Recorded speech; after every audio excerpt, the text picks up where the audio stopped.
Before going ahead with other tips and tricks, it's crucial to go a little back and revise the basics of PowerPoint. You can say PowerPoint is like a digital storybook. It helps you create slides with pictures, share information in a fun and engaging way. Let's start with the interface. Your starting screen should look something like this. Go to New and you can browse few templates.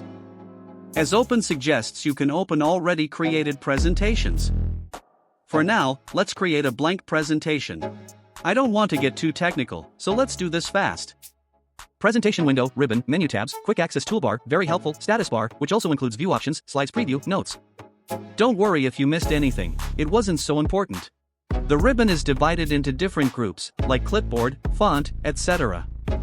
Now for interesting part, once the ribbon gets active after you start editing, you can click on this drop-down arrow to get more options from the group. Also, this contains the superscript and subscript option not available directly. This part includes the tabs. You have your home tab selected by default. All the basic tools you will need are here. Each tab has different groups and thereby different tools.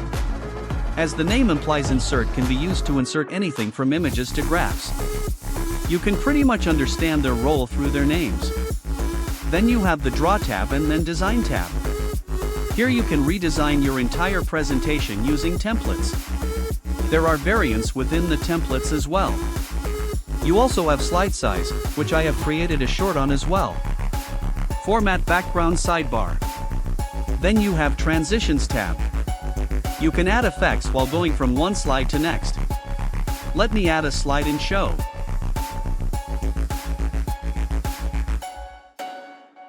Then you have Animations, basically, applies to the elements of slide. For example,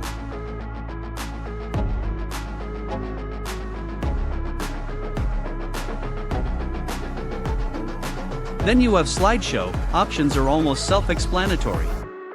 Then there is Record, where there is a very nice feature to export the PPT as video. Next, Review is used mostly for spell check and thesaurus. Then you have your View tab. The Rulers and Guides option will be quite useful here. Presentation modes are also here. Some modes can be selected from status bar itself. You have Help tab to give feedback and all. Then if you have any compatible app installed, those tabs are visible. Some tabs appear after relevant elements are selected, for example Shape Format tab appears when a shape is selected. Once you add multiple shapes, a very cool feature unlocks, Merge Shapes. You can create interesting shapes using the various options. This is totally based on your creativity. You can even create a crescent moon using 2 circles.